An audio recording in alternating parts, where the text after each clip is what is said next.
What do you think happens next week when Title 42 comes to an end? If the courts do not intervene and put a halt to the removal of Title 42, it's going to be total chaos.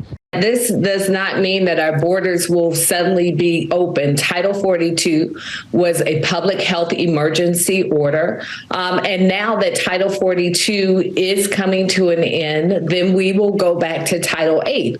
And what Title 8 provides for is a process to make sure that people who are legally presenting themselves at the border, who are seeking to come into the United States, have a process by which they can avail themselves of our immigration system. But what we need Republicans and Democrats in Congress together to make sure that we have the funding in place, to make sure that the resources are available. 42 needs to be extended until we can get really, truly immigration reform. We could pass a piece of legislation, an emergency piece of legislation, if we could all come to an agreement that basically Title 42 has to be, by law, extended and have the president sign immediately. I guess that could be done. We're going back in Monday.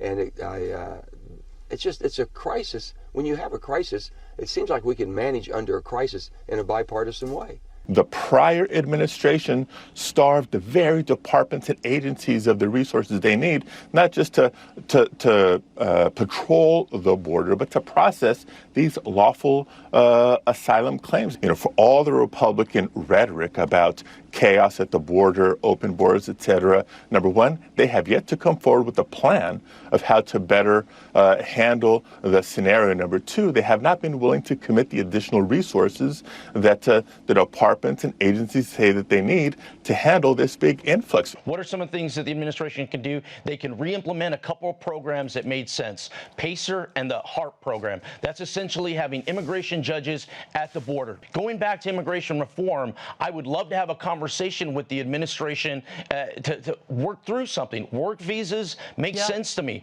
Pathway to citizenship, amnesty, that is dead on arrival. What people have tried before has no chance of working. You got to start and build out from there. Okay. I hosted the president in Uvalde and 6 months ago, and I asked him, Mr. President, I'd love to visit with you about the border. He agreed to it, but yet I've yet to have that conversation with him. There are people across the globe who have a valid asylum reason to come to the United States, that they can do so legally right now.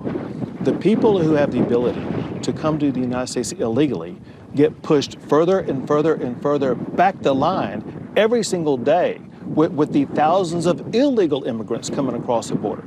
President Biden has long talked about the need for immigration reform. He is calling on Republicans in Congress to make sure that the $3 billion that's being asked for, to make sure that the resources are available so that there's not a burden on these communities where people are crossing in, are in place so that people can be processed and that they can avail themselves of an immigration system that we have said is available in our country.